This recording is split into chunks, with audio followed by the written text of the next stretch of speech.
So good, so good, so good.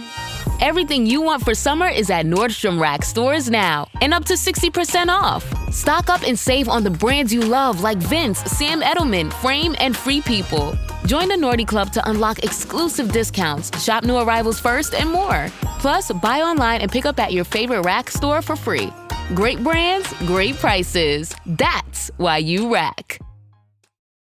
Study and play come together on a Windows 11 PC. And for a limited time, college students get the best of both worlds. Get the Unreal College Deal. Everything you need to study and play with select Windows 11 PCs. Eligible students get a year of Microsoft 365 Premium and a year of Xbox Game Pass Ultimate with a custom color Xbox wireless controller. Learn more at windows.com/student offer. While supplies last. Ends June 30th. Terms at aka.ms/collegepc.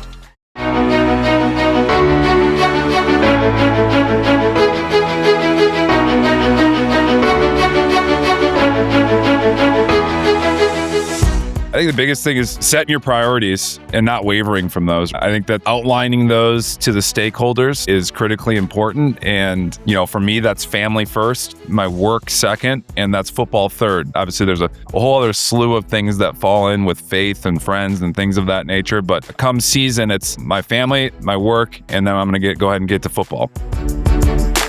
Welcome back to The Art of Practice, presented by GoRout on the Coach and Coordinator Network. This is the kickoff to Season 2, and we're starting with a different kind of efficiency. Last season, we spent a lot of time looking at how to make practice better, how to get more reps, cleaner looks, better organization, and more value out of every minute on the field. Today, we're going to go one layer deeper, and we're looking at the efficiency of the coach. Because the reality is simple. Coaches are being asked to do more than ever. Teach better, plan better, communicate better, develop better players. And for a lot of coaches, do all of that while balancing family, work, faith, health, and every other responsibility outside of the game.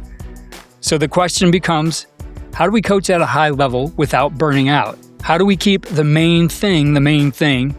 And how do we use our time, people, language, systems, and our technology in a way that actually moves the needle? That's why we're proud to partner with GoRout. If you're serious about building more efficient practice, visit GoRout.com. GoRout helps coaches get more quality reps, improve scout team execution, and eliminate wasted time on the practice field. It's one of the best tools available for coaches who want to work smarter and maximize every minute with their players. Today, I'm joined by Joe Furco, the COO of GoRout and a college football coach. Joe has lived this. He's been a college coordinator, a full-time professional, a husband, dad, and coach, trying to make all of it work without letting football consume everything else. This conversation is about working smarter, protecting what matters, and building a coaching process that is both effective and sustainable. So let's get into it. This episode of The Art of Practice is brought to you by GoRout, the leader in on-field communication. GoRout helps coaches eliminate huddles, increase reps, and maximize efficiency with their game-changing technology. Sign up using the code COORDINATOR for up to 50% off setup fees at GoRout.com/podcast. That's GOROUT.com/podcast. Using the promo code COORDINATOR for up to 50% off setup fees today.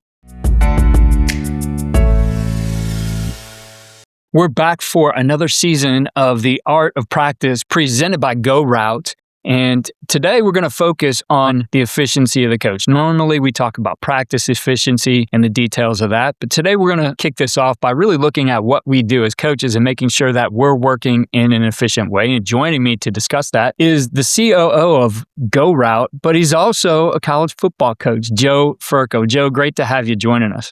Thanks for having me on. Coach, tell us a little bit about your background in coaching, and then we'll go into also what you do at GoRout, but tell us the coaching side of it. I played at Elmhurst College here in Illinois, and then as soon as I got done playing, jumped right into coaching. So was fortunate enough to be hired as a position coach at Loras College out in Dubuque, Iowa, back in, 2013.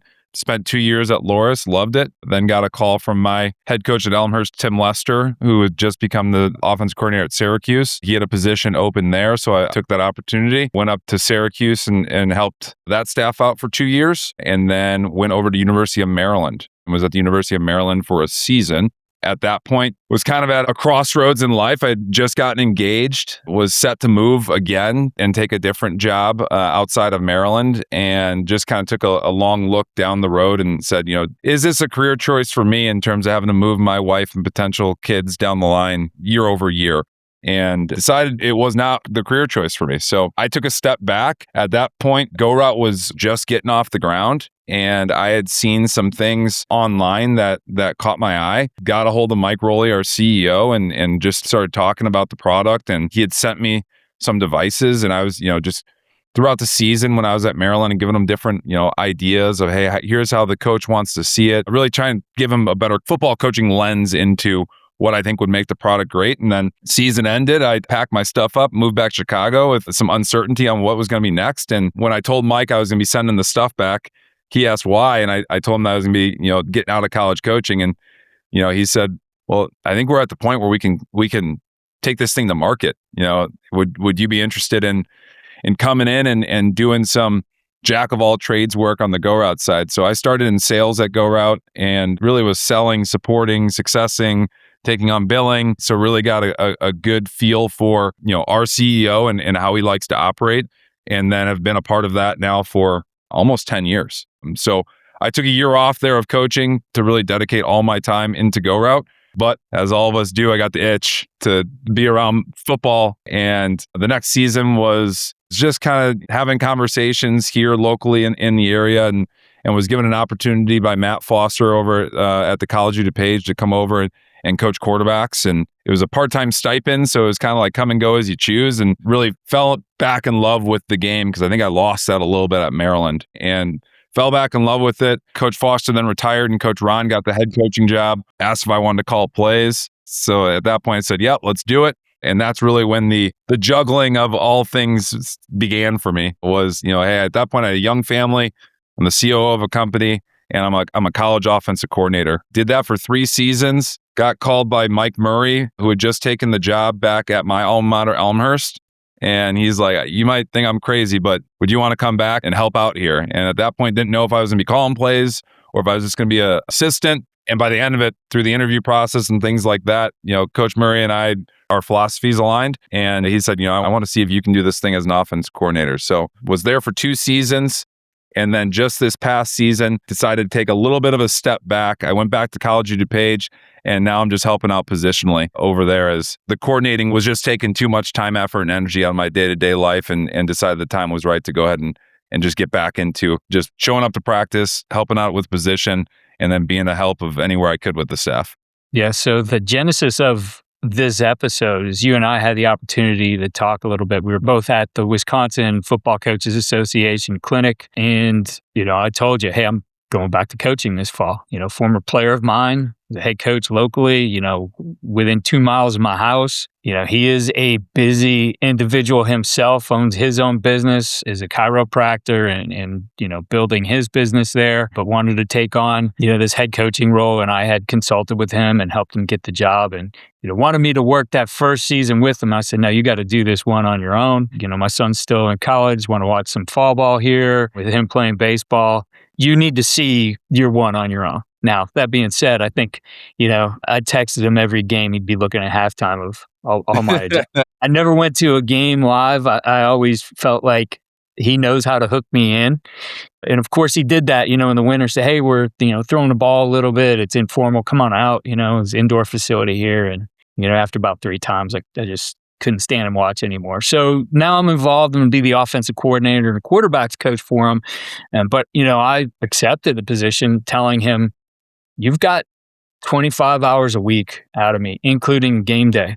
And, understand I'm a guy who would do this 80 to 100 hours a week. And it didn't matter if I was the high school level or the college level. Like, I was just a little bit crazy about how much time I put into it, buying into the whole idea that I'm going to outwork my opponent, et cetera.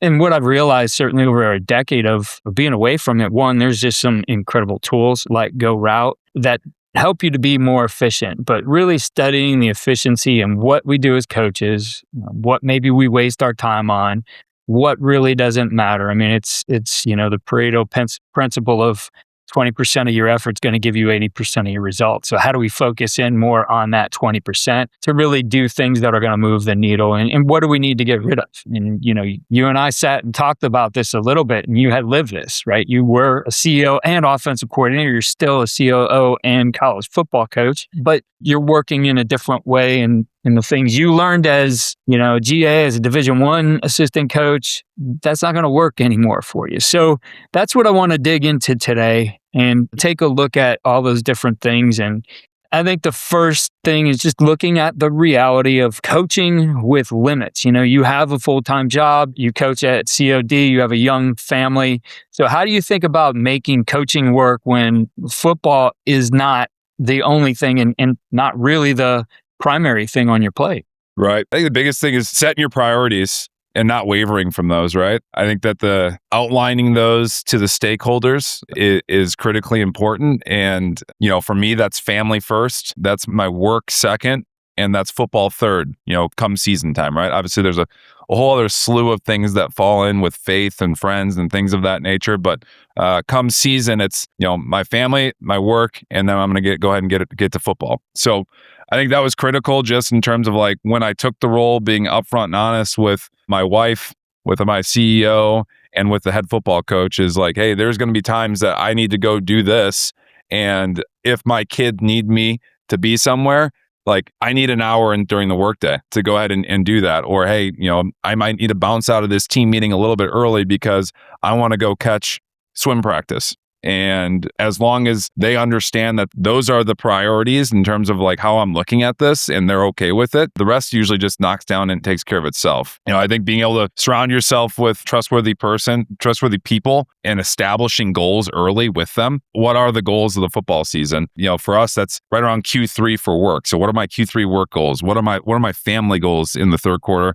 And then what are the football goals? And then making sure that those are clear and getting together and providing a plan of like, hey, here's how I think we can get to 20 plus points a game. Here's how I think we can get to a Notre Dame football game with my family because that's something that we wanted to do this past year, and building the schedule around it. Obviously, you can't do it alone, like especially as somebody, Keith, as you're stepping back in, that's not going to be in the school. Me as well as like basically from 9 to 5, I was working. So what's going on during those hours? And you need to find the right people to be on the staff that are trustworthy, that you can delegate to. Again, provide clear-cut expectations to them. Probably most importantly is just having like a very militant schedule and making sure that, hey, if I'm looking at, this breakdown and my schedule says it needs to stop at 6 a.m., like it needs to stop at 6 a.m. and I need to go on to the next thing. Because as soon as you fall behind on schedule, the rest of the day just falls apart. And so long as you can set a clear schedule for you and your other coaches, and everybody knows what they need to get done on a day-to-day, a week-to-week, and everybody's hitting those deadlines, it's pretty smooth in terms of just the day-to-day minutia. Yeah, I think you hit on some really important things with the people there too. This is only going to work in a situation where you are upfront and you communicate, and the head coach understands like, you got me, but these are the parameters I need to work in, right? And I think it's being disciplined, because as soon as the coach, as you start to waver on that, it's like, it's going to steal a little bit of time from this and that. I had my first meeting with the staff that I was running, and I scheduled it for an hour, and we were getting close to the top of the hour. And I'm like, guys, I could stay here and talk all day. I love this, but I'm supposed to be home in, I only live like 5 minutes away. In 5 minutes to put some steaks on the grill, and I'm doing that. Like, The kids are just home from college today. We're grilling. That's what I have. So I will see you. And it is that discipline, because this, Joe. How many times did practice end or did the meeting end, and you finished up your work, and then you sit around the office with whoever's still there, BSing or digging into more things that aren't really going to move the needle, right? Rehashing things, and time bleeds, right? It's like you said, you got to have the discipline of schedule. Yeah. I used to use the line all the time, like whether it would be with players or coaches, like, I love you guys, but I love my kids and my wife more.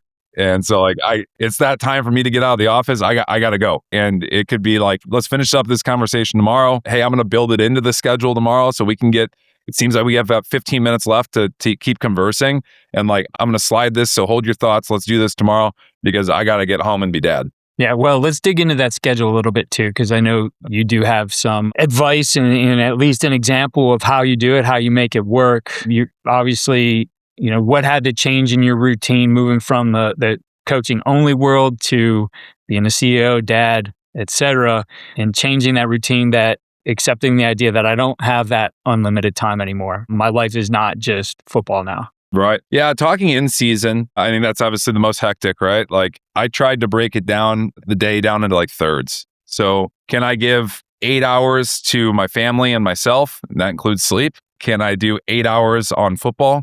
And can I do 8 hours on GoRout? And one of the things that part of the reason why I'm not at Elmhurst anymore is just like morning practices is just like, that's what I've known for the last 8 years. And like, that's what works for me and what works in my schedule. That was something that they were doing at the College of Dupage already. So there wasn't necessarily a change. It was just like me, coming in and being like, all right, this is awesome. Like I can get up early, still dark out, everybody's sleeping, my kids aren't going to miss me, and I can do football during this time. So I do basically I get up right around in the season, right around 4:30.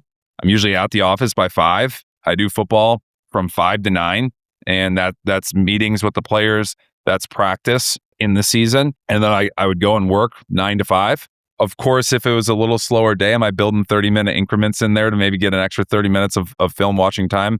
And or if I need to pop my head out and meet with some of the staff, yeah, I would do that. The non-negotiable was 5 to 8 family time. So, that's when my kids are getting home from school. We got one in kindergarten, and then I've got one that's still with our nanny. So at 5 o'clock, it's like my wife's off, I'm off, 3 hours there of like, those are the best 3 hours of the day. They go to bed right around 8. And then I would do everything from about 8 to midnight in terms of what I needed to do as a coordinator, getting practice structured for tomorrow, finalizing any game planning stuff throughout the week that wasn't finished up already, and scripting. So that was it, right? Like instead of as soon as 8 o'clock and I got those guys down, it was like, all right, I'm coming back. Right, I've got my home office. I'm coming down here and I'm going to work till about midnight and then call it quits at midnight because in season, I felt like I needed to get 4.5, 5 hours of sleep a night and then rinse and repeat. That's essentially Monday through Thursday. And by Friday, I felt like hay was in the barn.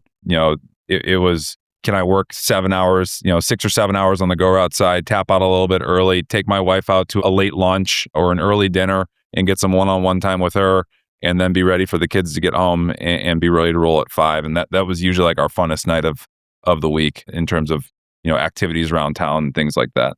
Sunday, used to love when Sunday was an off day, but Sunday became a work day with this schedule. Obviously, I didn't have to work on the GoRout side of things, but every Sunday, the previous Sunday, we would look at our staff schedules and say, all right, like, hey, we need 8 hours on Sunday. How are we going to get them? And there were weeks that the Bears played on Sunday Night Football that we're like, we want to be home and good for that. All right, well, let's get in early. Let's get in at 6 a.m. and work for a handful of hours to get everybody out of there, at a decent hour. There's also days that's like, hey, we want to go to mass or we've got something with the family on Sunday morning. All right, let's go ahead and get through it. We'll get in at noon and we'll work till 8, or we'll get in at 4 and we'll stay a little bit later. But protecting those 8 hours was really important. I don't want the staff there for 15 hours on a Sunday. And when you only have 8 hours to get the meat and potatoes of the game plan in, it's amazing how much quicker you work. So that was key. And I think the only other thing that from the full-time coaching into the part-time coaching, something that I've found is just critical as a staff is just your language and making sure that everybody on offense, specifically as an offense coordinator, is using the same language. If I call it a speed release, I need the receivers coach to call it a speed release. If we're calling this combo a bump combo up front, I need to be calling it that. Our running backs coach need to be calling that. Our offense line coach needs to be calling it. We all need to be calling it the same thing, because that's just where the breakdown I feel like sometimes happens is like, if I call it this and you call it that, now we got to turn the film on and watch it and be like, all right, well, what are you talking about? And I'm not understanding. Hey, I called it an even front, even split front, and you're calling an even stack front. Why is that? Well, I saw it this way, you saw it that way. And we're talking about the same thing, but we're just using different language. And I think that was at Elmhurst, we had a good OD split. Like offense had their language, defense had their language. I think that's one of the things that COD does extremely well Like our offensive terminology is exactly what they break down and put into their stuff on defense, and how they call their defense and their blitzes and their coverage is how we break it down, so that when it gets to the players and we're talking scout, we're using the same language. And a lot of times, like, a defensive coach can come over and help us run scout offense then, because he can just get them lined up and he's using their terminology and he's coaching them up and developing them the way that they need to be developed. So I've seen great success in that language. I've also seen great failures at the higher levels when your DBs like smash. Our DBs coach called it China. Our defensive coordinator called it Gator, and it's just smash. And like, now we're in game day, like, hey, yeah, like they ran a smash concept to the boundary, and the same staff's hearing 3 different things, and you're having to like sit there on the sideline and draw it up. And he's like, oh no, that's just Gator. I'm like, okay, well, our defense coordinator calls it China. So like, which one is it? So I think that's just, the language is certainly critical as you're looking for efficiency, and especially when it comes down to the players. If everybody can be on that same page, it's clutch. Yeah, the language is so important. I think language lends itself to efficiency. So I agree with you 100%. Now, that being said, when I was at BW, and I didn't fully develop it, we've kind of evolved it as we went, but we had a breakdown system with all the different things that we would see and some of the things that our defense didn't do. We still felt like we needed to have, very simplistic way to get the blitzes, the formation, or the fronts, the coverages, et cetera, into the system. And I agree with you. Then being able to give it to your scout team, who, at the college level, they're the guys on the other side.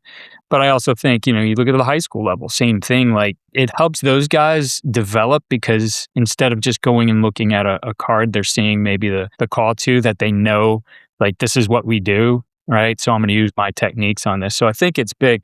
Now, the one thing that helps with that now, and this to me bridge the gap, is I can take my breakdowns in the terminology we use, which is extremely simplistic in how we do it.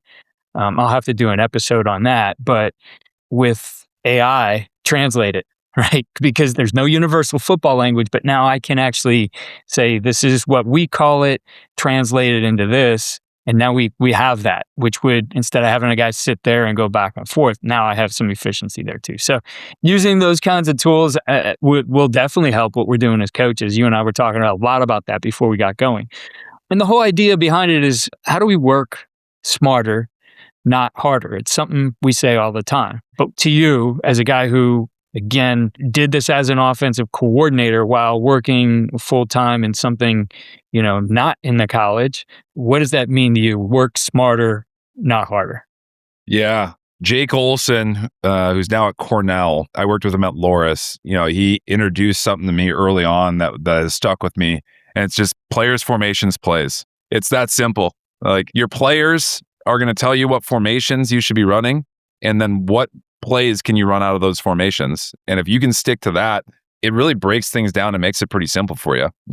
If I've got 4 stud receivers, like, I should be in 10 personnel more. And then what concepts am I running out of 10, or what formations can I get into out of 10? And then what concepts schematically fit into that 10 personnel skill set? If you're not good at 12, why are you getting in 12 so much? And I think that's just been something for me, is like, year to year, our offenses look different, and it's just the people and it's the players. And, I love 11. I came up in 11 and 12, and there's been years where I've been like 60% 10 personnel, because that's just where our dudes are at. So in terms of working smarter, not harder, that's kind of where I start, is like, let's not sit there and try and like, well, this looks great out of 12. And like, man, like, on the board, this is going to work.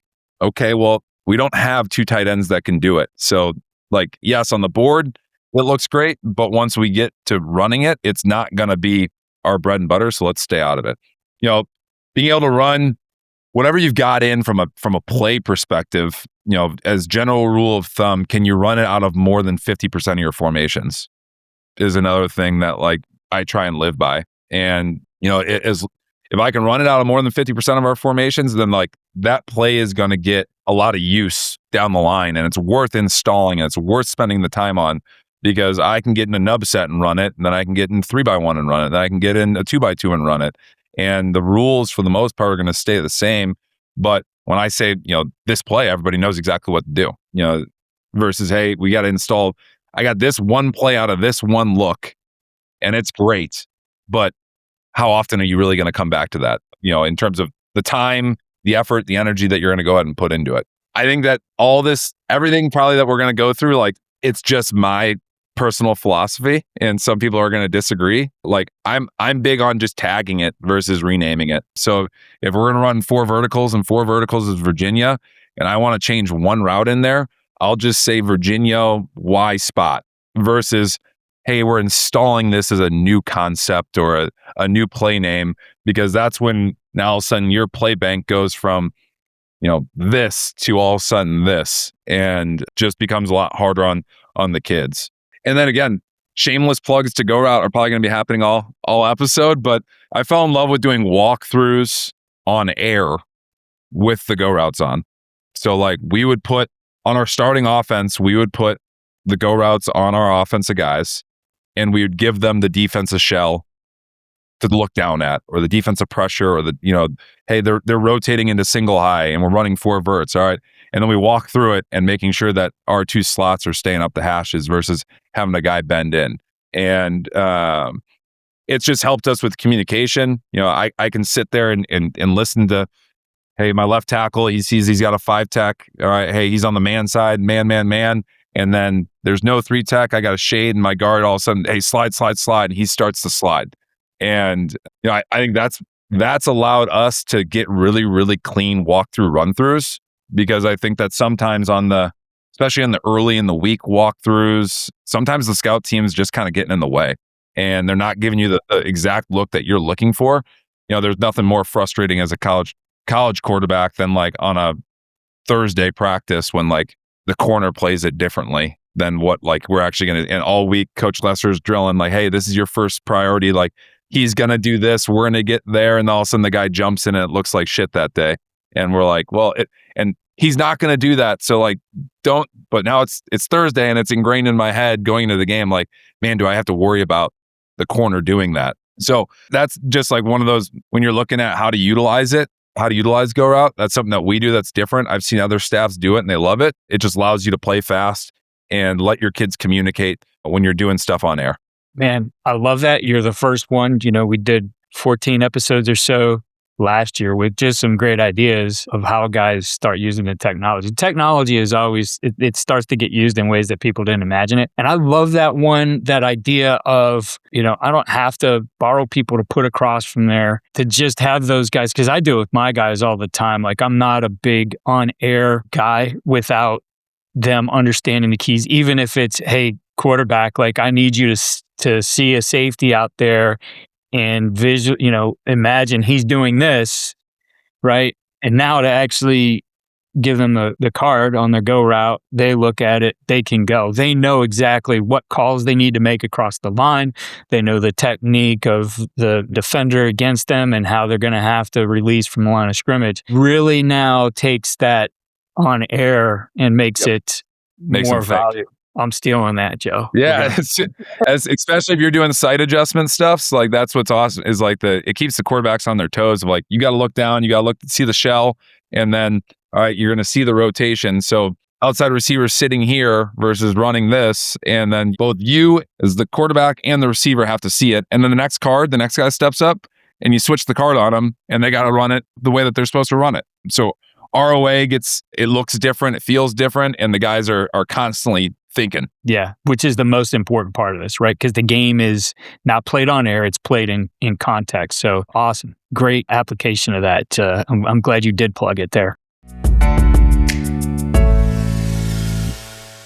Coaches, if you're looking to maximize reps and create a game-like tempo in practice, look no further than GoRout. With instant play call delivery, real-time adjustments, and seamless integration with your existing playbooks, GoRout allows your team to get the most out of every rep. Visit GoRoute.com/podcast today to see how top programs across the country are using it to level up their practices. Looking at things maybe you used to spend your time on as you made this transition, what's something you used to spend time on that you don't spend as much time on now? I think you said it early on is we don't have all day to sit in a room together as a staff and watch every single play. So we don't staff game plan hardly at all. For the most part, especially with that work breakdown schedule is like, hey, O-line coach, can you go and come back to me during this hour with like, what's our best short yardage? What's our best goal line? What are your top 3 runs? What's our best protections against this upcoming opponent? Receivers coach, start working on third downs, any sort of passing downs. What's our top 3 step? What's our top 5 step? What's our top play action? And then really I'm watching it all and I'm jotting down notes on like, all right, hey, I like this. I like this. I like this. And then when we get together, now it's just confirmation of like, all right, hey, I love this pass concept on third medium. And my receivers coach comes in and with conviction says, on 3rd and 4 to 3rd and 6, we should be running this. And it was on my, great, that's in. That's one of the third medium calls that's going to go ahead and be in the game plan.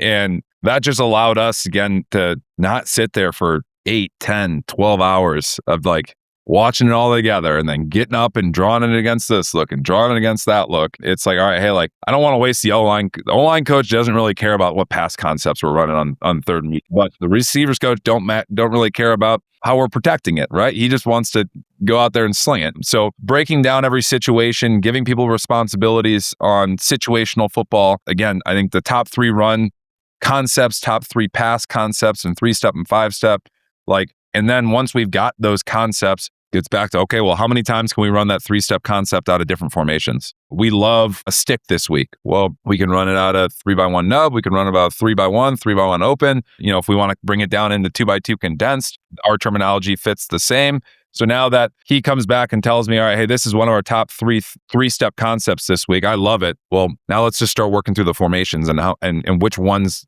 do we love it in to go ahead and be able to carry it. So I think the first thing would be like staff game planning, like the whole like, hey, we're going to get in and watch film together. I've found is not being as productive. And it was one of the first things to go when having to chop things out. And then again, like, can we execute it? Like it's pretty quick. Like, hey, I love pin and pull. Can we execute it? North Central College, whose linebackers fly around and our guards might not be the fastest or interior line. Like, hey, it looks good on paper again, but like we can't carry that. Let's just be real about who we are, what we're good at, what we do, and don't try and square peg round hole anything. And just say, okay, like we might have 45 plays this week, but our kids feel really, really confident in doing those 45 different things. We talked a little bit about then looking at the 20% really that is going to give you 80% of the results, the 20% that matters most. And so for, a coach on that strictly for that strict weekly time budget, what is that 20% in your opinion that's going to give you the 80% of the results?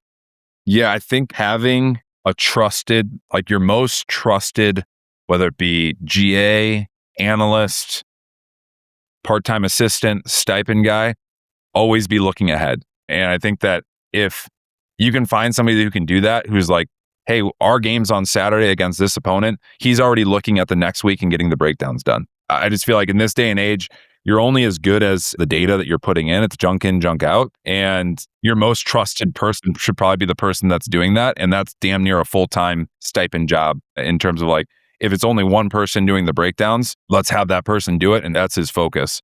Because again, I think the 20% in, 80% out, it's like we can only be as productive on Sunday as what's done on Sunday morning. So if you're waiting till Sunday morning for you as the coordinator and the rest of the staff to get in there and start breaking it down because that's just how your process, well, you're going to waste probably 3 to 4 hours of your day just getting the numbers in and getting the reports run. And there's no better feeling than like getting into the office and knowing it's time to start focusing on the next opponent and everything's right there for you in terms of the breakdowns are done, so then the scouting reports can be done. All of my quickie stats are done. I just think that person is key. And lucky enough, I think everywhere I've been, I've had one. At College of Dupage, first couple of years he was a Dan Davis, previous offensive and defensive coordinator at the high school level for 20 something years. And like, he was so good at getting the breakdowns, asking questions during the week. Hey, Joe, can I get 5 minutes with you? Like, this is what they're doing. What do you want me to call it?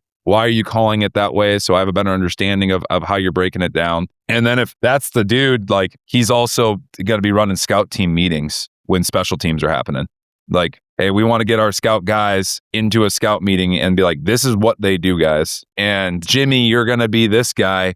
And you got to study this guy all week and work the releases, how he works the releases. Make sure you're working the pass rush, exactly how he works the pass rush.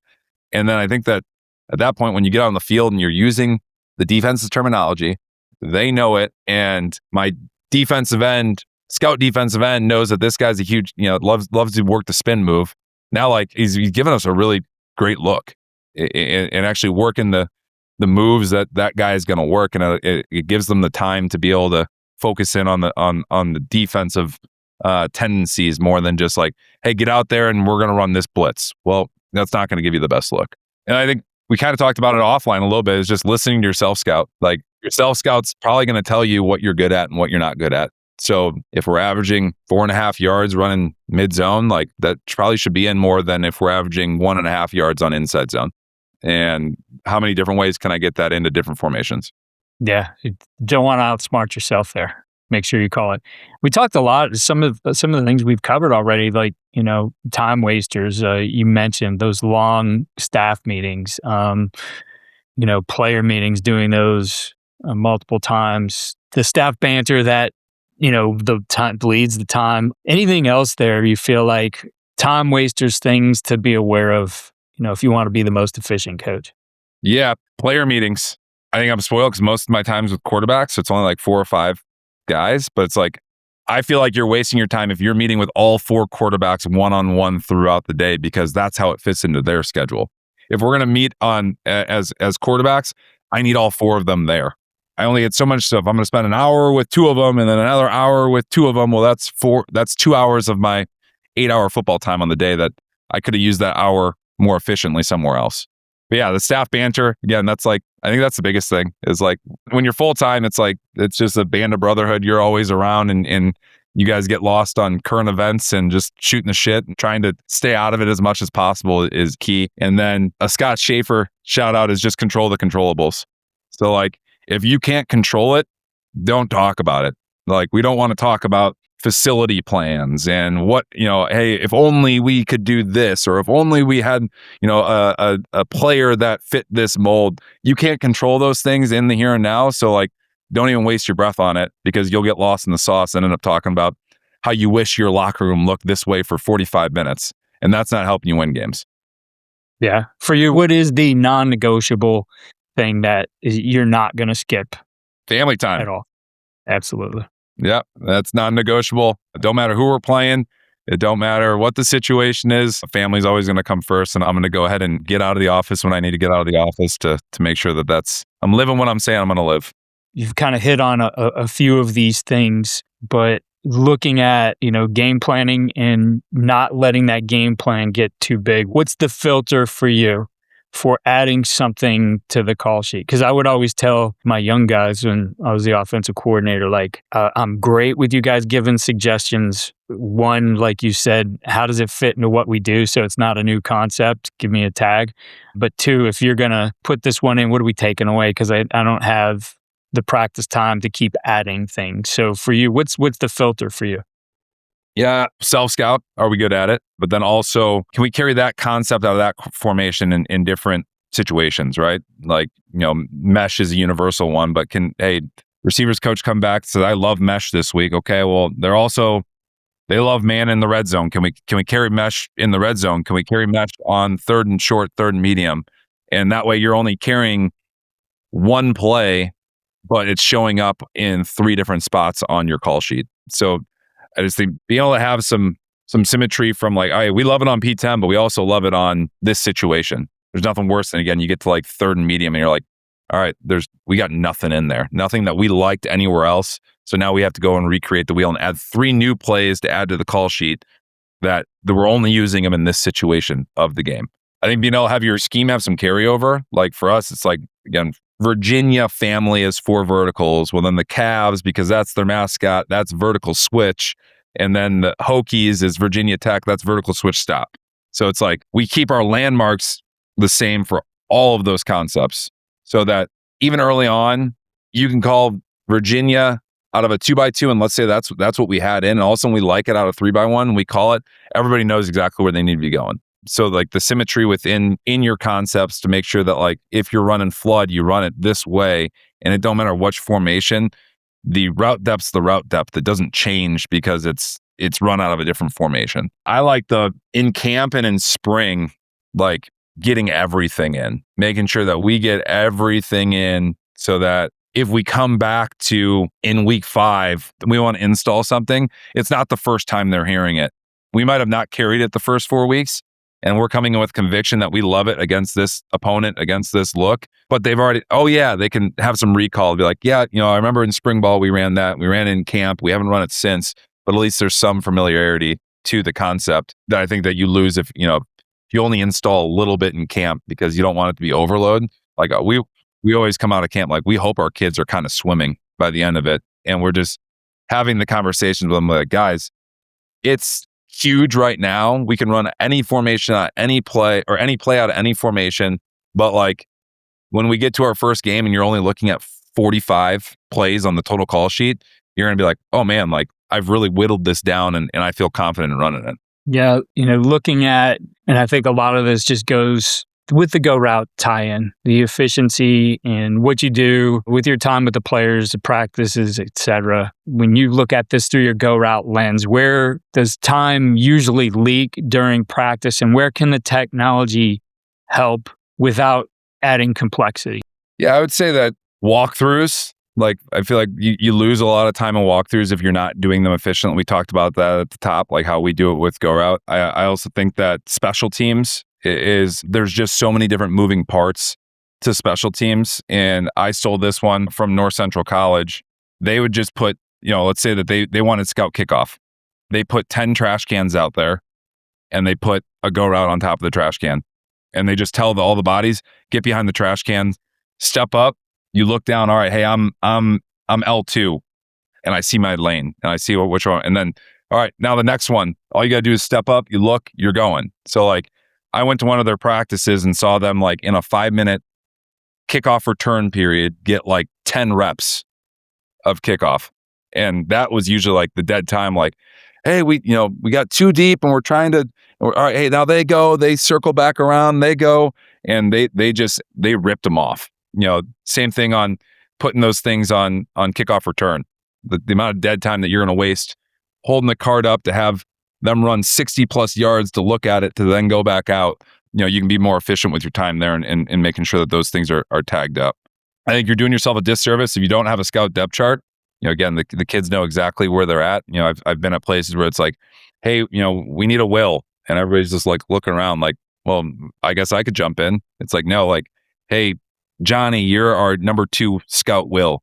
When the second group goes in, you got to make sure you're in there. And then just general scout teams, right? Like our big thing is that we're going to 3x how many reps you get on a day-to-day scout period. When you break it down to the minute, like that's all of our videos, our marketing videos, like you got a minute, play's going to take 7 or 8 seconds. What are you doing with the other 50 something seconds? And in a lot of cases, it's waiting for guys to run back and looking at a card where now we say, hey, in 7 seconds you run a play, they can get relined back up because they've got it's on them, and we're running that play again in 15 seconds. And now it's another 7-second play, another 15-second, another 7-second. And now all of a sudden in a minute, you're getting 3 reps instead of a 1 rep because you're wasting time of everybody having to come back to a coach holding the book.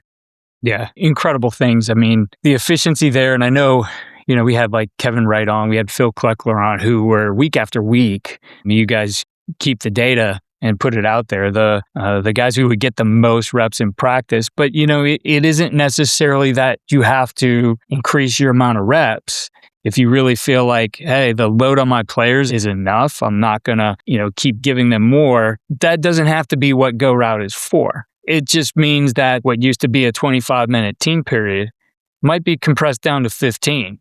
And now you're really managing their load because they're not standing around, they're off the field, they're more efficient, they're more engaged. So it's not necessarily just a pure, we can go faster type of thing. It's also just the quality of your practice and the efficiency in practice too. So there's a lot of ways to look at GoRout and how you use it, and just some incredible ideas. I love that North Central idea too. I get to reap the benefits of like hearing everybody's ideas and then coming back and being like, that's really, really good. We're going to implement that. So our practices are pretty dang efficient, but again, very rarely are they coming from my ideas. It's something that I'm hearing that somebody else is doing using the product. Yeah, to wrap up, Joe, like looking at this, and we need great coaches in the game. And for, I think, a lot of coaches, it's become, not become sustainable, or they face burnout really at any level. I mean, I see it happening at the high school level too. So, with the coaches out there, most of them now, at least like, I know Texas is different, but in Ohio, I see a lot of people who are not in the school building. They have, other things in their profession, young families, et cetera. What have you learned about this really over the last 10 years or so of doing this that makes this sustainable, that we can keep great people in the game without burning them out, still feed that passion that you have for football, but at the same time, have those other things in your life?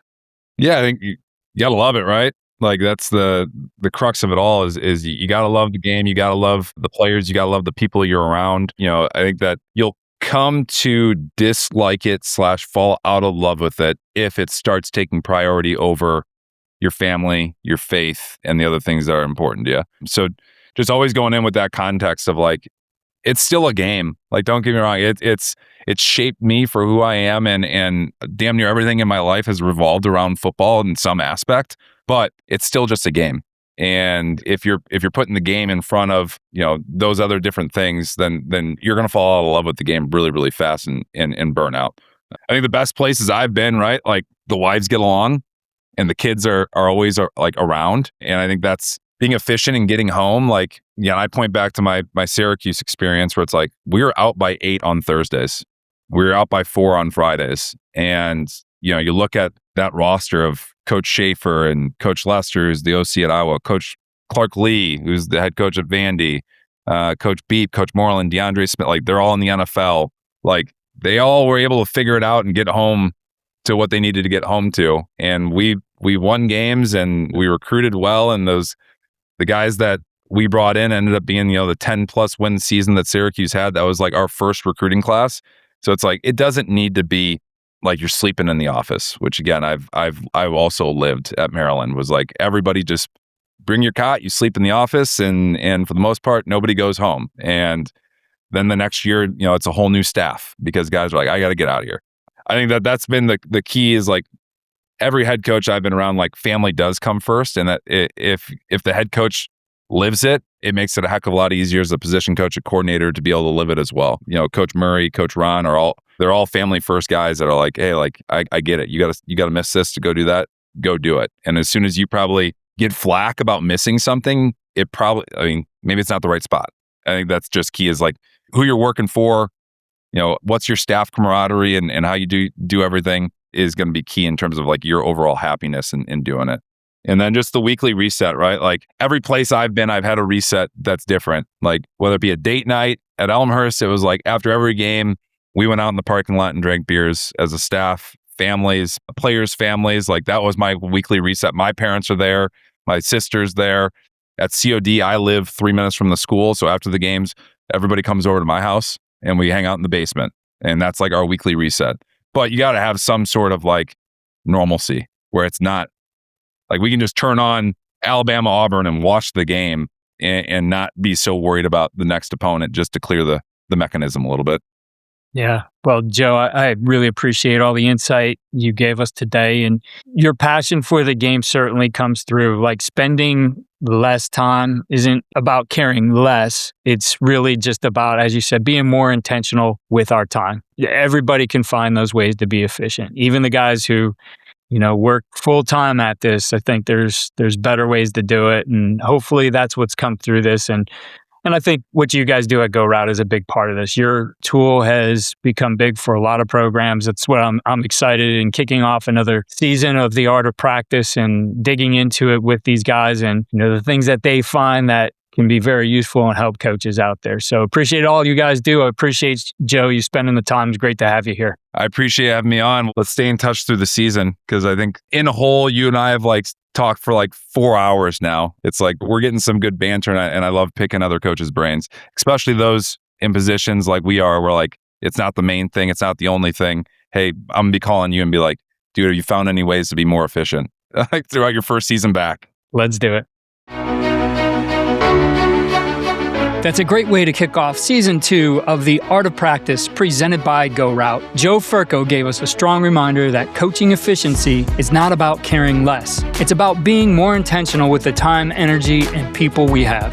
The best coaches are not just trying to add more hours, they're trying to make the right hours count. That means building a clear schedule, protecting priorities, cutting out wasted meeting time, creating a shared language across the staff, and delegating with trust. And of course, using self-scout data focused on what actually works and finding tools that help players get better looks, reps, and communication without adding more time to practice. That's where GoRout continues to be such a powerful partner for coaches. If you want to eliminate wasted time, improve scout team execution, and get more quality reps out of every practice, visit GoRout.com. GoRout gives coaches a better way to organize practice, communicate, looks, and maximize minutes they get with their players. I myself will be using GoRout this fall as I make my way back onto the field as a coach, as I mentioned in this episode. So this season, we'll keep exploring how coaches can work smarter, practice better, and build systems that make the game more sustainable. Thanks for listening to The Art of Practice presented by GoRout. We'll see you next time.